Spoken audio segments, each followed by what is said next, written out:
আউযু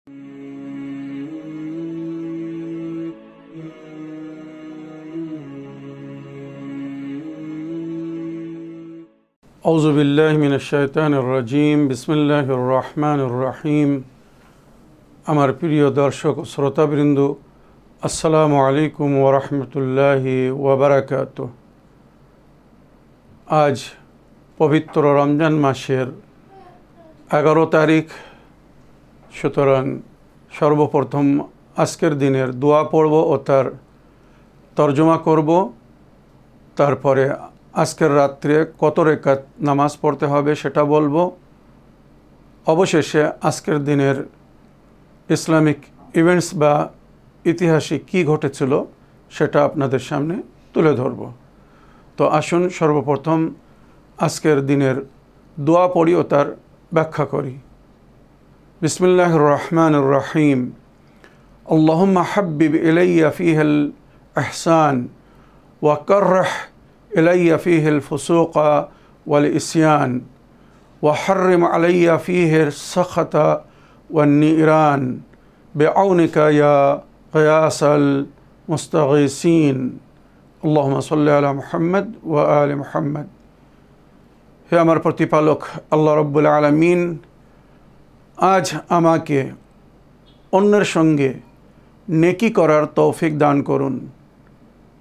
আমার জন্যে অন্যর উপরে উপকার করাকে, অন্যর সঙ্গে নেকি করাকে পছন্দিত করুন। হাব্বিব ইলাইয়া ফীহিল ইহসান। আজ যেন আমি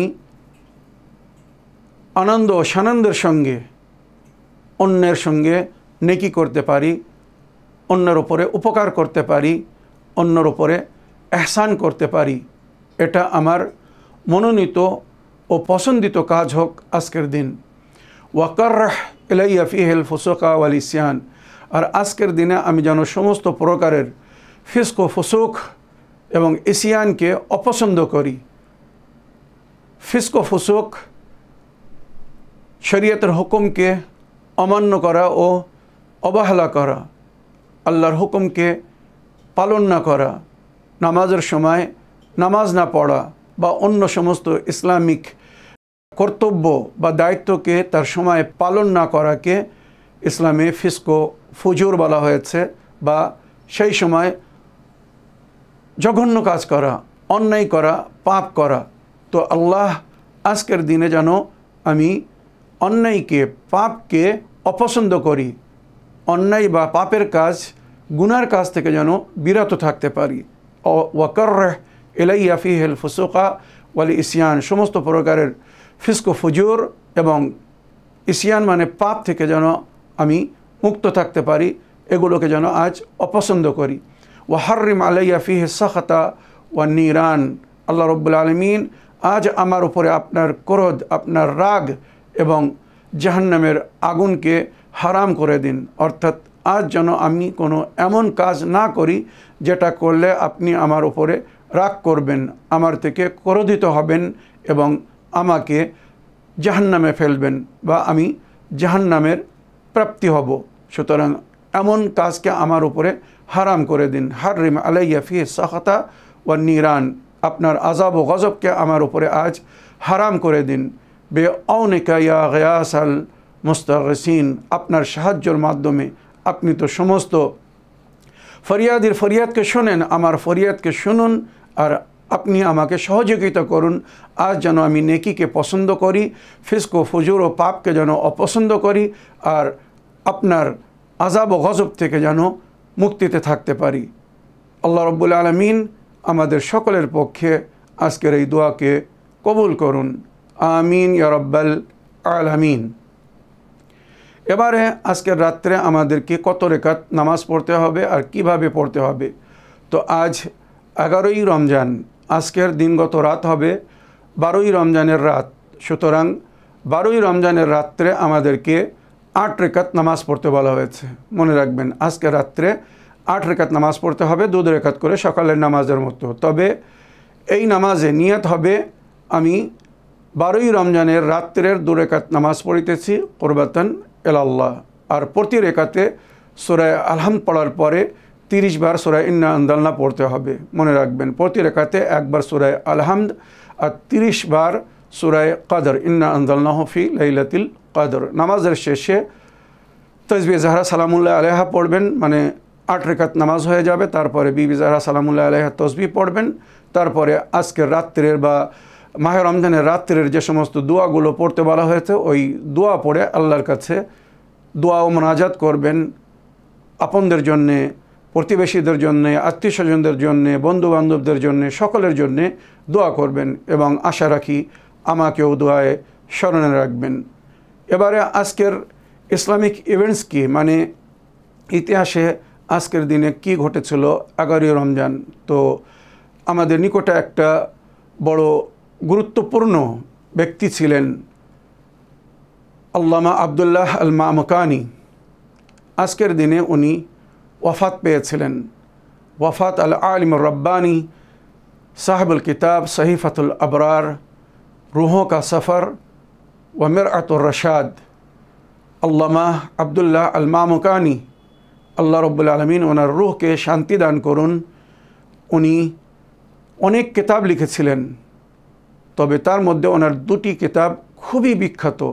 একটি হচ্ছে সহিফাতুল আবরার, আল্লাহর নেক বান্দাদের সহিফা, যাকে রুহ কা সফর নামে তর্জমা করা হয়েছে। উর্দু, হিন্দি, ইংলিশ বা আরবি, ফার্সিতে সমস্ত ভাষায় এই বইটা পাওয়া যায়।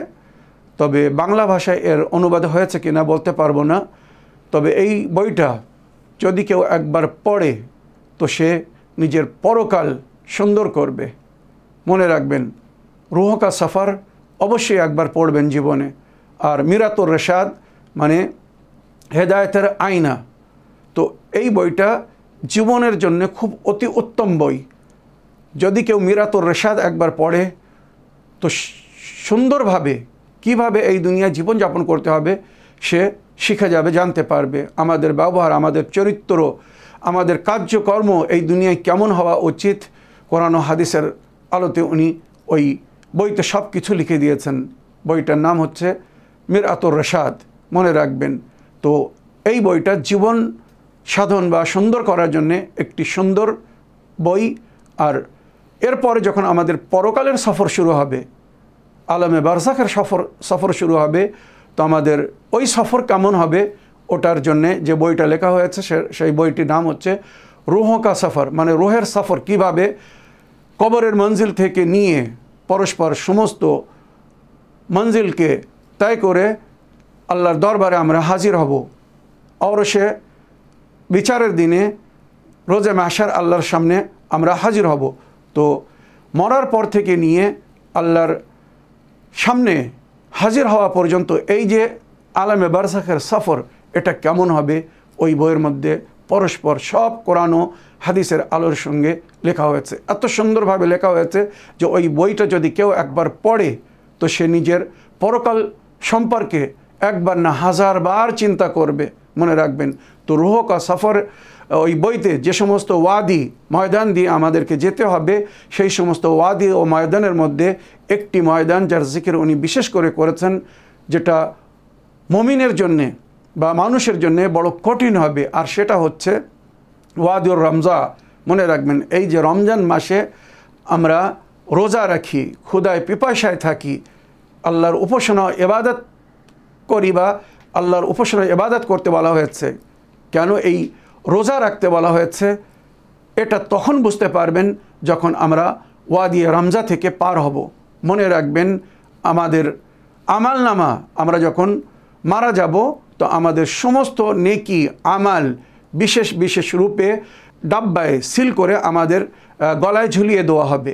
মনে করুন, একটা ডাব্বায় আমাদের জীবনের সমস্ত নামাজ তার ফাইল করে ঝুলিয়ে দেওয়া হবে, আরেকটা ডাব্বায় আমাদের জীবনের সমস্ত রোজা, জাকাত, দান খয়রাত ঝুলিয়ে দেওয়া হবে। এইভাবে সমস্ত নেকির একটা একটা বাক্স তৈরি হবে, একটা একটা ডাব্বা তৈরি হবে, আর সেটাকে সিল করে দেওয়া হবে, আর ওগুলো আমাদের গলার উপরে ঝুলিয়ে দেওয়া হবে যখন আমাদের পরকালের সফর শুরু হবে। আর আমাদের সঙ্গে আল্লাহর তরফ থেকে হাদি থাকবে আমাদেরকে গাইড করার জন্যে, আল্লাহর দরবারে পৌঁছে দেওয়ার জন্যে, আল্লাহর বিচারালয়ে মানে হাসরের ময়দানে আল্লাহর সামনে যতক্ষণ আমরা পৌঁছানো যাচ্ছি, ওই ফেরিস্তা, ওই হাদি আমাদেরকে গাইড করবে। তো যখন আমরা ওই ওয়াদিয়ে রমজায় পৌঁছাবো, মানে রমজান মাসের ওই ওয়াদিতে পৌঁছাবো, তখন ক্ষুধায় পিপাসায় কাতর হয়ে মানে কষ্ট সইতে পারবো না। তখন আমরা ওই হাদির কাছে জিজ্ঞাসা করব যে আমাকে এখানে কিছু পানাহার দিন, আমার জন্য কোনো পানাহারের ব্যবস্থা করুন। গরমে রোদ্দুরের তাপে, যেখানে পরকালের গরমের সম্পর্কে বা রোদ্দুরের তাপের সম্পর্কে বলা হয়েছে সুরাজ সওয়ান এসে পে হোগা, মানে মাথার উপরে একটা তীর এবং তার সামান্য উচ্চ অবস্থা যেমন হবে তত সামনে এসে যাবে সূর্য। আর সূর্য আমাদের থেকে এত দূরে, তার গরম আমরা সইতে পারি না। সূর্য যখন মাথার উপরে এসে যাবে কি করে সহন করব আমরা? আর সেই সময় যে পরিস্থিতি হবে, গরমে এই যে মাথার ঘেনু নাক দিয়ে মুখ দিয়ে নাকি বাইর হওয়া শুরু হয়ে যাবে। তো এটা রবায়তে উল্লেখ হয়েছে পরকালের আযাবের সম্পর্কে, শাস্তির সম্পর্কে যখন আমাদের সফর শুরু হবে।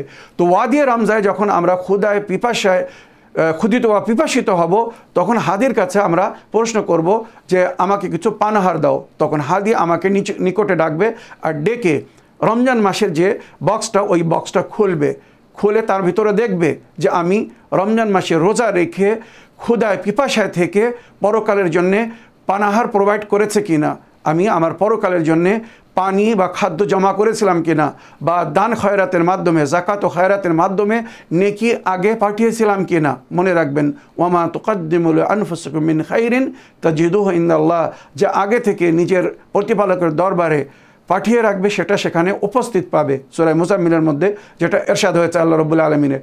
তখন ওই হাদি ওই ডাব্বা খুলে দেখবে কি তার মধ্যে কোনো পানি নেই, কোনো খাদ্য নেই, কোনো নেকি নেই, কোনো দান খয়রাত বা যাকাত কিছু নেই। তখন ওই হাদি ওই ব্যক্তিকে বলবে, তুমি তোমার এই সময়ের, এই রমজান মাসের পানাহার দুনিয়া থেকেই খেয়ে এসেছো, পান করে এসেছো। রমজান মাসে তুমি রোজা রাখোনি, যেটা রোজা রেখে তোমাকে জমা করতে বলা হয়েছিল পরকালের জন্যে, খাদ্য বা পানি তুমি সেটা জমা করোনি, বা রমজান মাসে কোনো দান খয়রাত করোনি, তোমার ডাব্বা খালি, এখানে তোমার জন্য কিছু নেই, তুমি এইভাবেই চলতে থাকো। এবার চিন্তা করুন, ওয়াদিয়া রমজা যে যত বছর রোজা রাখবে না বা যত বছর রোজা রাখেনি তত বছর তাকে ওই ওয়াদি রমজা পার করতে হবে, আর সে যা কষ্ট হবে সেটা ভাষায় বর্ণনা করা সম্ভব না। তো এই ধরনের অনেক কিছু ওই রুহকা সফরের মধ্যে উনি লিখেছেন কোরআনের আয়াত, নবীর হাদিস, আহলে বাইতের তালিমের রোশনীতে, যে কিভাবে আমাদের সফর শুরু হবে মরার পরে। তো এই দুটো বই অবশ্যই পড়ার চেষ্টা করবেন। একটি জীবন সাধন করার জন্যে, এই জীবনকে সুন্দর করার জন্যে মিরাতুর রেশাদ, আর পরকালকে আলেমা বারজাকের সফরকে সুন্দর করার জন্যে রুহকা সফর।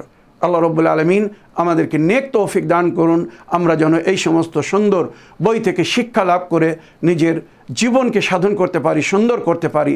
অবশেষে আপনাদের কাছে অনুরোধ, একবার সূরা আলহাম, 3 বার সূরা কুল আল্লাহু আহাদ, সূরা ফাতিহা পড়ে মরহুম আল্লামা আব্দুল্লাহ মামুকানি সাহেবের রূহকে হাদিয়া করে দিন।